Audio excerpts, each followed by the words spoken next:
নমস্কার, শুরু করলাম আজকের চতুর্থ স্তম্ভ। আমি সুচন্দ্রিমা। নারী পাপের উৎস, পুরুষদের দূষিত করা স্ত্রীলোকেদের স্বভাব।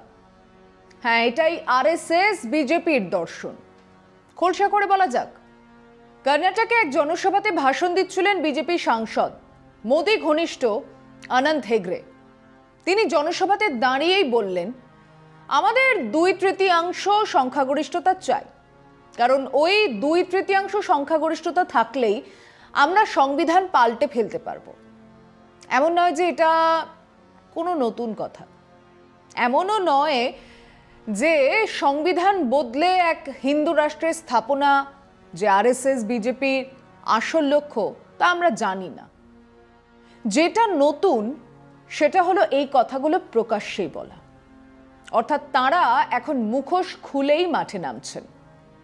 ওদিকে গুয়াহাটি হাইকোর্টের বিচারপতিদের মতে শাঁখা সিঁদুর না পরা মানে নিজেকে অবিবাহিতা মনে করা বা সেই বিয়ে মেনে না নেওয়া।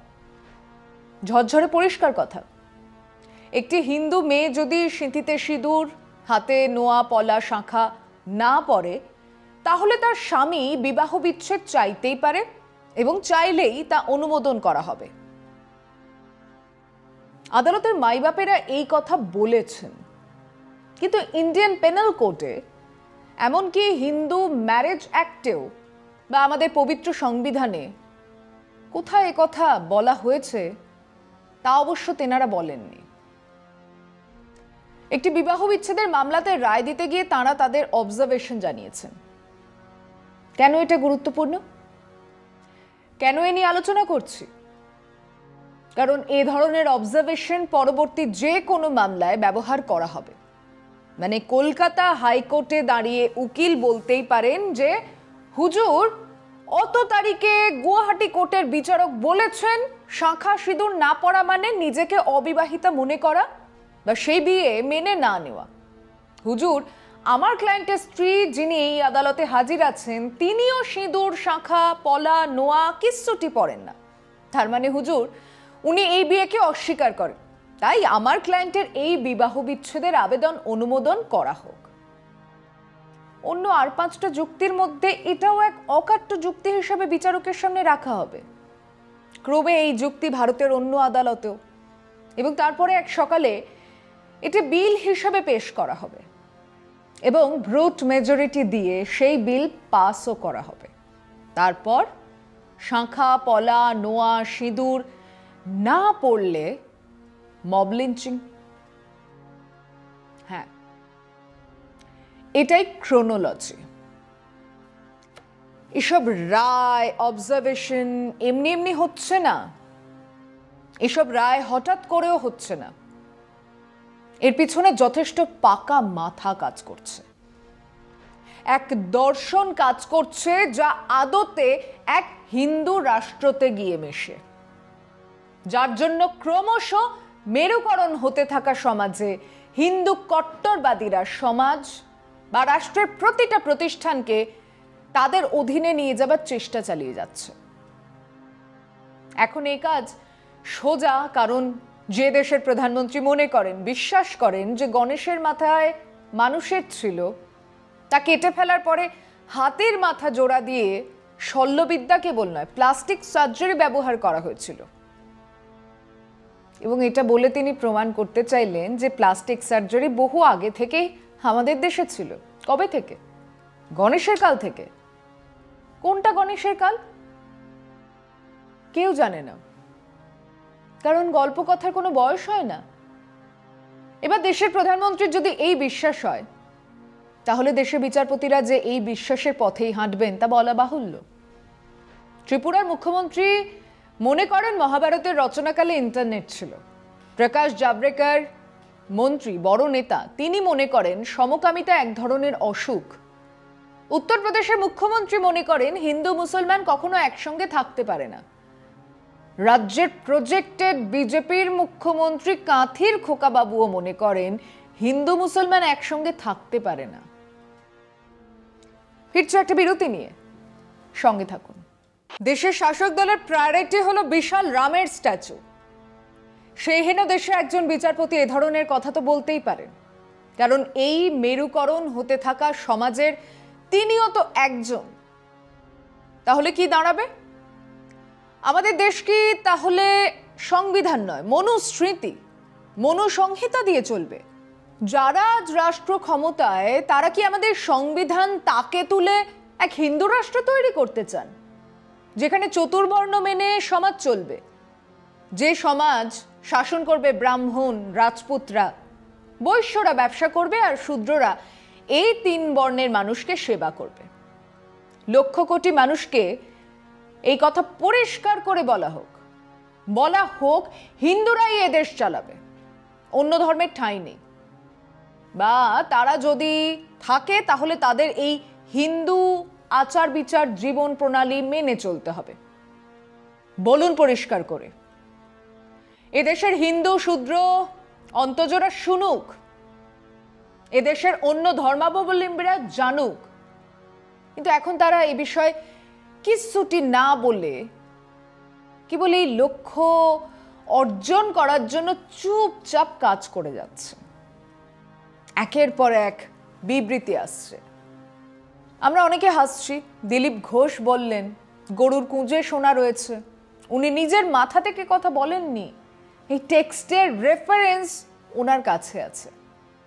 হ্যাঁ, এমন কথা পুরাণে আছে, যেখানে স্বর্ণ গাভীর কথা লেখা আছে। এমন গাভীর কথাও লেখা আছে যা সারা বছর কেবল দুধ নয় মিষ্টান্নও দিতে পারে। তিনি তা পড়েছেন, বিশ্বাস করেন এবং তাই বলেছেন।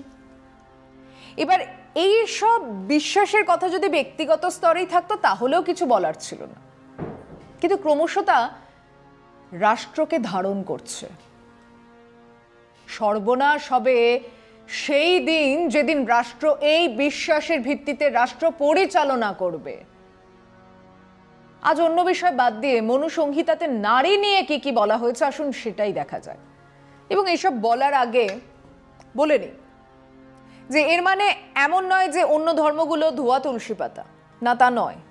ইসলাম ধর্মে নারীর অমর্যাদাকর অনেক কথা আছে, বহু এমন কথা আছে যা এই শতকে বেড়ে ওঠা কোনো মহিলার মেনে নেবার কথা নয়।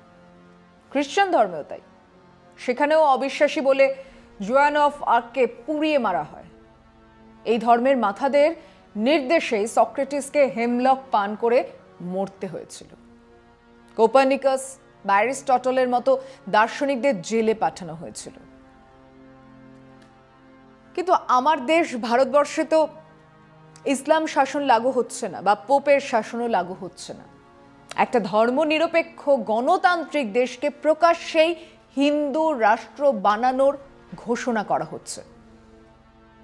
তাই আসুন সেই কল্পিত হিন্দু রাষ্ট্রের ভিত্তি মনুসংহিতাতে নারীদের জন্য কি বরাদ্দ রয়েছে তা দেখা যাক। তার আগে নিচ্ছে একটা ছোট্ট বিরতি, সঙ্গে থাকুন। মনুসংহিতার নির্দেশে কেবল শূদ্রদের জীবন দুর্বিষহ হয়ে উঠবে তা নয়, সমস্ত বর্ণের মহিলাদের সম্পর্কে মনুর নির্দেশ অসভ্য, অমানবিক। যেহেতু শাস্ত্রোক্ত বিধি অনুযায়ী মন্ত্রোচ্চারণের মাধ্যমে স্ত্রী জাতির জাতকর্ম সংস্কার পালিত হয় না, তাই তাদের অন্তঃকরণ নির্মল হয় না। স্মৃতি, শাস্ত্র ও বেদ প্রভৃতি ধর্মশাস্ত্রের উপর স্ত্রী জাতির কোনো অধিকার নেই, তাই তারা ধর্মজ্ঞ হতে পারে না। এমনকি কোনো মন্ত্রের ওপরেও স্ত্রী জাতির অধিকার না থাকায় তারা কোনো পাপ করলে মন্ত্রের সাহায্যে তা স্খলন করতে পারে না। তাই শাস্ত্র মতে স্ত্রী জাতি মিথ্যা, অর্থাৎ অপদার্থ। 9/18 মানে হলো মহিলাদের পইতে হয় না, তারা দ্বিজ নয়, অতএব তাদের শাস্ত্র পাঠের অনুমতি নেই। সেই কারণে তারা মন্ত্রোচ্চারণ করতে পারে না, তাই তারা অপদার্থ। লড়কে লেঙ্গে হিন্দুস্তান বলনেওয়ালারা রূপা, লকেট, রিমঝিম, পার্নোদের এ কথা জানা আছে তো? দিলুবাবু, টাচমি নট খোকাবাবু এখন তো ঝান্ডা হাতে দেবেন, পাশে নিয়ে ছবিও তুলবেন। কিন্তু অভীষ্ট হিন্দু রাষ্ট্র তৈরির পর নারীর কাজ সন্তান উৎপাদন এবং পতি সেবা। কেবল এটাই নয়, আরো অনেক রত্ন ছড়ানো আছে। শুনুন। ইহলোকে পুরুষদের দূষিত করা স্ত্রী লোকেদের স্বভাব। এই জন্য পণ্ডিতেরা স্ত্রী লোকদের সম্পর্কে অসাবধান হন না। 2/213। স্ত্রীগণ সৌন্দর্য বিচার করেন না, যুবা কি বৃদ্ধ সে ব্যাপারেও তাদের কোনো আপত্তি থাকে না। সুরূপী হোক বা কুরূপী হোক, পুরুষ পেলেই তারা তার সঙ্গে সম্ভোগ করেন। 9/14। পুরুষের দর্শন মাত্রই স্ত্রী জাতির মনে তার সঙ্গে মিলনের ইচ্ছা জন্মায়, তাই স্বাভাবিকভাবেই তাদের চিত্ত চাঞ্চল্য থাকে। 9/15। শয়ন, আসন, ভূষণ, কাম, ক্রোধ, পুরহিংসা, কুটিলতা ও কুৎসিত ব্যবহার, এই সকল প্রবৃত্তি স্ত্রী লোকের জন্যই সৃষ্টির সময় মনু কল্পনা করেছেন। অর্থাৎ ওই সকল প্রবৃত্তি নারীদের স্বভাবগত ব্যাপার। 9/17। নারীর অন্তঃকরণ নির্মল হয় না। 9/18। শাস্ত্রমতে স্ত্রী জাতি মিথ্যা অর্থাৎ অপদার্থ। 9/18। মূর্খই হোক আর বিদ্বানী হোক, কাম ক্রোধের বশীভূত পুরুষদের অনায়াসেই বিপথে নিয়ে যেতে কামিনীরা সমর্থ হয়। 2/214। আচ্ছা, এই সব কথার এর সঙ্গে কি দুটো ভালো কথা বলা নেই? আছে, তাও আছে।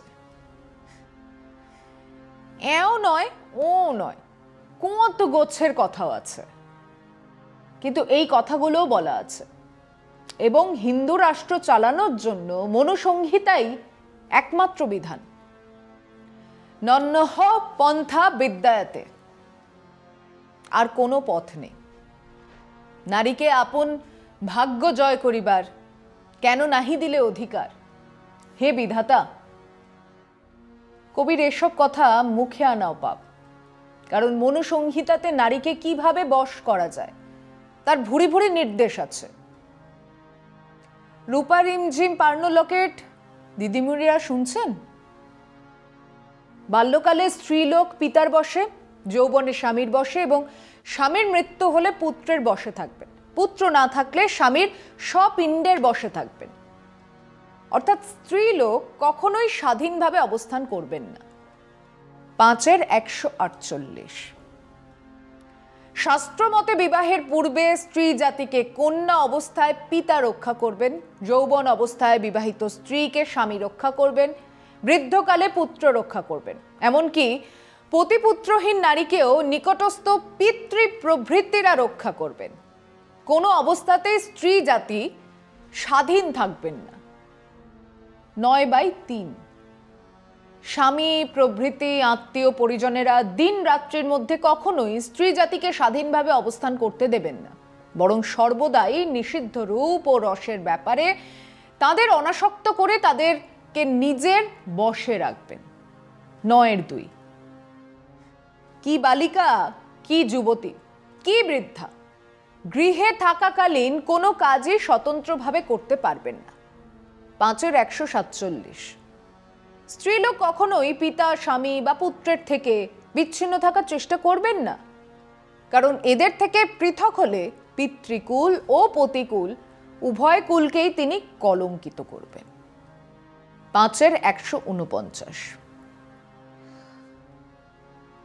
এবার কেউ তর্ক করতে পারেন যে সেই হিন্দু ধর্মেই তো সীতা, সাবিত্রী, অহল্যা, দ্রৌপদী ও কুন্তী উল্লেখ রয়েছে। হ্যাঁ, রয়েছে। মুখ বুজে স্বামীর নির্দেশে বারবার নিজের সুচিতার পরীক্ষা দিয়েছেন সীতা। সাবিত্রীকে বিয়ে করতে হলো এই জেনে যে তার স্বামী মারা যাবে এবং তিনি তাকে বাঁচিয়ে তুলবেন।